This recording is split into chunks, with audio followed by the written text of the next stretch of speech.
Everyone, welcome back in my channel. तो हाजिर हूँ मैं फिर से एक न्यू इंटरेस्टिंग मोरल स्टोरी के साथ। यह एक शॉर्ट इंग्लिश स्टोरी है, बहुत ही अच्छी कहानी है। पूरी वीडियो को बड़े ही ध्यान से देखिएगा। इस स्टोरी में आपको बहुत सारे न्यू वर्ड्स सीखने को मिलेंगे हिंदी मीनिंग के साथ।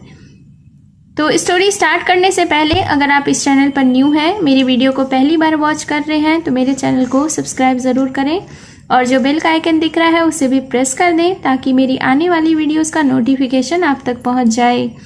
तो चलिए स्टार्ट करते हैं आज का ये मॉरल स्टोरी। आज के स्टोरी का टाइटल है द पुअर डॉग। पुअर का अर्थ होता है दुखी, डॉग यानी कि कुत्ता। तो शीर्षक का अर्थ हुआ दुखी कुत्ता। So let's begin the story. Once a hungry porcupine saw a big sugarcane field. Once का अर्थ होता है एक बार, hungry यानी कि भूखा, porcupine यानी कि खारपुस्त या शाही। यह एक जानवर है जिसके शरीर पर बाल की तरह लगा होता है। saw यानी कि देखा, big का अर्थ होता है बड़ा, sugarcane यानी कि गन्ना, फील्ड यानी कि खेत, सुगर कैन फील्ड यानी गन्ने का खेत। तो इस सेंटेंस को देखते हैं कि एक बार अ हंग्री पॉर्क्यूपाइन, एक भूखे शाही ने, saw a big sugar cane field, एक बड़े गन्ने के खेत को देखा।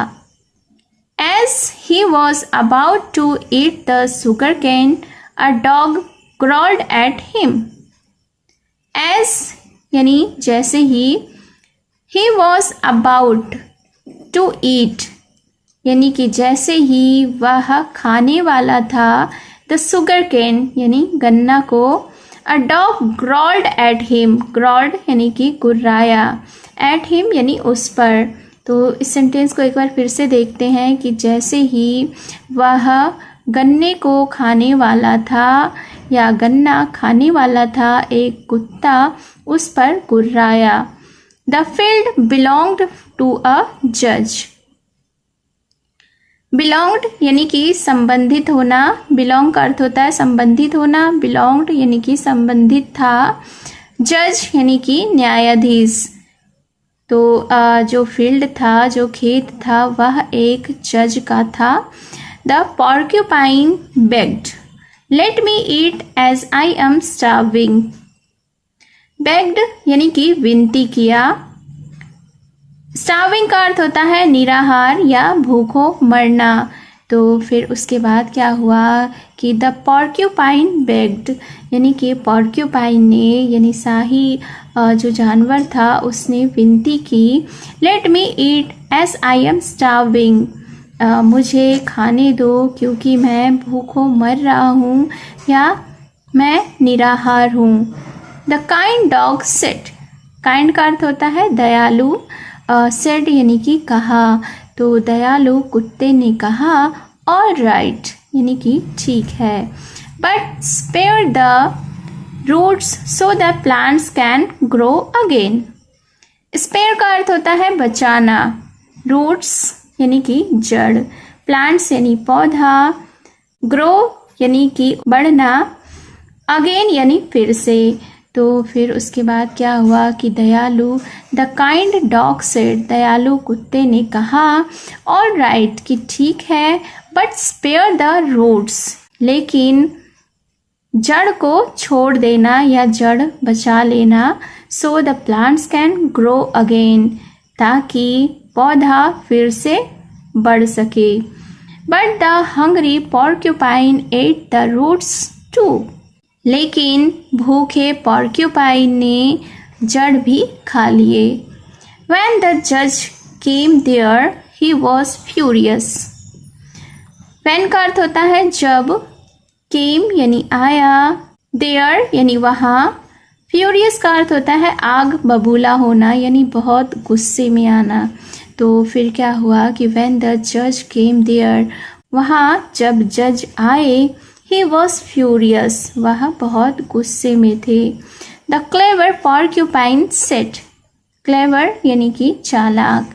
तो चालाक porcupine ने कहा let the matter be settled in the court.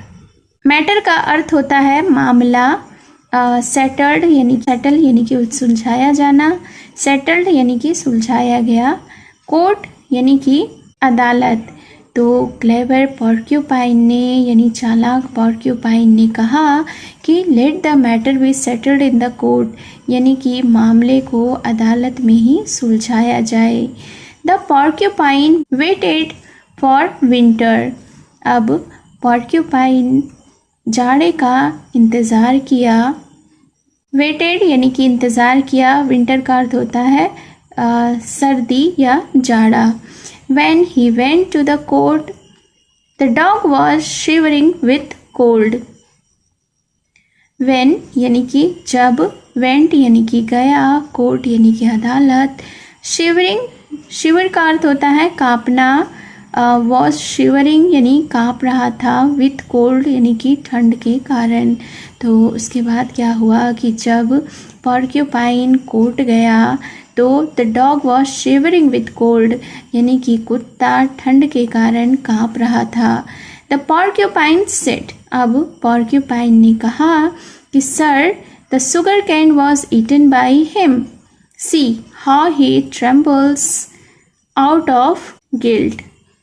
तो अब पॉर्क्यूपाइन ने जज से कहा कि महाशय the sugar cane was eaten by him कि जो गन्ना था वह उसके द्वारा खाया गया था, यानी कि पॉर्क्यूपाइन ने कुत्ते पर इल्ज़ाम लगाते हुए कहा कि गन्ना कुत्ते के द्वारा ही खाया गया था। सी how he trembles out of guilt. और आगे कहा कि देखिए वह कैसे अपराध बोध से काँप रहा है। When the judge asked the dog to say something, the dog could not speak out of cold. और फिर क्या हुआ कि when the judge asked, जब जज ने न्यायाधीश ने पूछा the dog to say something, कुत्ते को कुछ कहने के लिए कहा, the dog could not speak, कुत्ता कुछ नहीं बोल सका, out of cold, ठंड के कारण, सर्दी के कारण। Taking his silence as an admission of being guilty, the judge kicked him out of the house. Silence का अर्थ होता है चुप रहना, admission यानी कि स्वीकृति करना, being guilty यानी दोषी होने का। Kicked him, kicked का अर्थ होता है लात मारना, him यानी कि उसे, house यानी कि घर, out of the house यानी घर से बाहर। तो फिर उसके बाद क्या हुआ, टेकिंग हिज साइलेंस यानी कि उसकी चुप्पी को as an admission of being guilty दोषी होने की स्वीकृति मानकर द जज kicked him out of the house, न्यायाधीश ने उसे लात मारकर घर से बाहर कर दिया। Moral of the story is think twice before you help a cunning fellow. Think का अर्थ होता है सोचना, ट्वाइस यानी कि दोबारा, बिफोर यानी पहले, हेल्प यानी कि मदद करना, कनिंग का अर्थ होता है चालाक, फेलो यानी कि साथी। तो इस स्टोरी से हमें यह मोरल मिलती है, यह सीख मिलती है कि think twice before you help a cunning fellow यानी कि एक चालाक साथी की मदद करने से पहले 2 बार सोचें या दोबारा सोचें। So it was the story. उम्मीद है आपको यह स्टोरी पसंद आई होगी और आपने बहुत सारे न्यू वर्ड्स भी सीखे होंगे। तो अगर आपने अभी तक मेरे चैनल को सब्सक्राइब नहीं किया है तो ट्रेजर वर्ल्ड को ज़रूर सब्सक्राइब करें और जो बेल का आइकन दिख रहा है उसे भी प्रेस कर दें। तो मिलती हूँ मैं फिर से एक न्यू इंटरेस्टिंग मोरल स्टोरी के साथ। Till then take care and bye bye.